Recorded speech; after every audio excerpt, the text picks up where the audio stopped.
Lesson 5: Imaging and Design for Online Environment.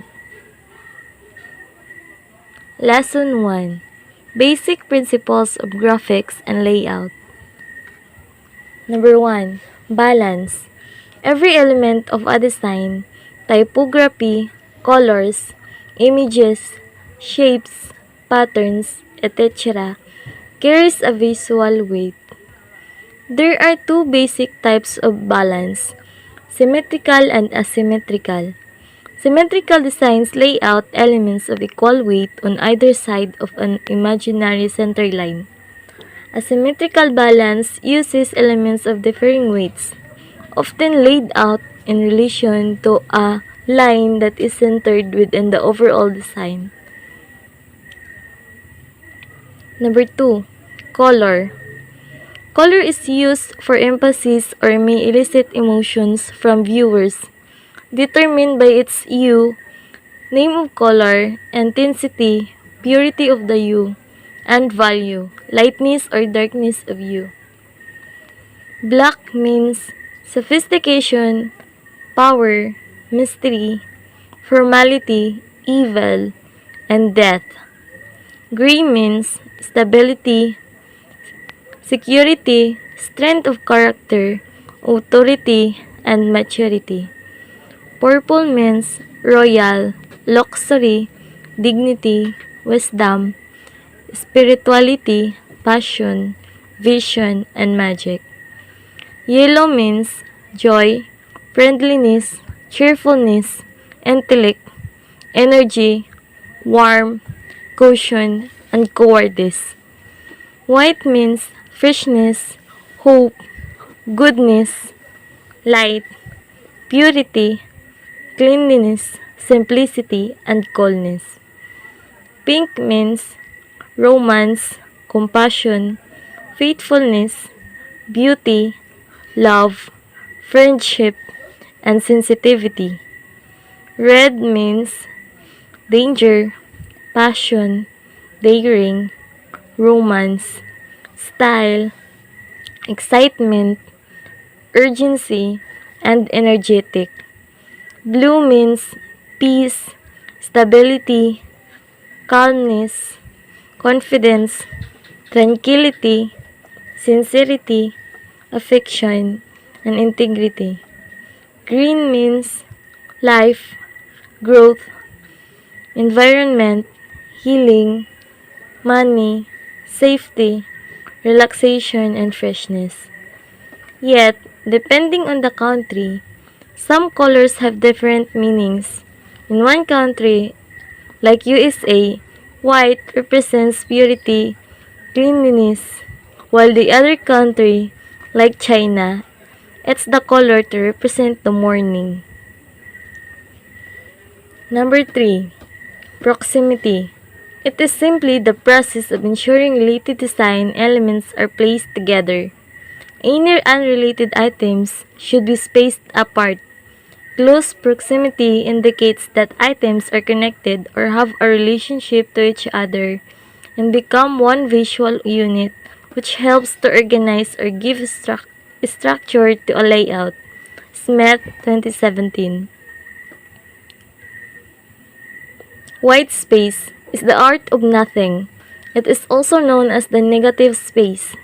It is the portion of a page left unmarked, margins, gutters, and space between columns, lines of type, graphics, figures, or objects drawn or depicted.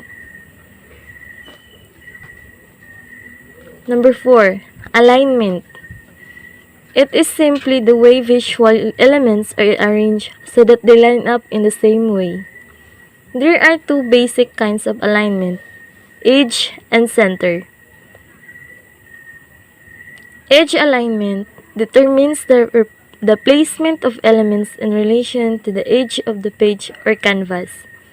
This can mean the elements are aligned to the left side or right side, but it can also mean they are aligned to the top or bottom of the page, so long as it uses an edge to organize everything. Center alignment aligns all the elements so that an invisible Central line and the page will always be in the center of the elements. Number 5. Repetition. The process of repeating elements throughout a design to give a unified look. Repetition goes with consistency of your design on font size, patterns, and colors. Number 6. Contrast is the divergence of opposing elements, opposite colors in the color wheel or value light or dark or direction, horizontal, vertical. Contrast allows us to emphasize or highlight key elements in your design. Lesson 2. Image Manipulation Techniques. Photo or image manipulation involves transforming or using various methods and techniques to achieve desired results. Some photo manipulations are considered skillful artwork while others are frowned upon as unethical practices, especially when used to deceive the public. Other examples include being used for political propaganda or to make a product or person look better, or simply for entertainment purposes or harmless pranks. Number 1. Crop and clean up your images. Strengthen images. It's always better to pay attention to be sure your horizon is horizontal when you shoot. But straightening is also an easy first step in dating. Crop images. It's best to crop to improve minor compositional details, like distracting elements at the edge of the frame or positioning your subject slightly. Number 2. Adjust the white balance. White balance relates to color levels, not exposure levels. If your image has an overall color tone that you find displeasing or unnatural, you can adjust the white balance to fix it. Note that JPG files, because they capture far less digital than the RAW files, offer a minimal amount of white balance adjustment during editing.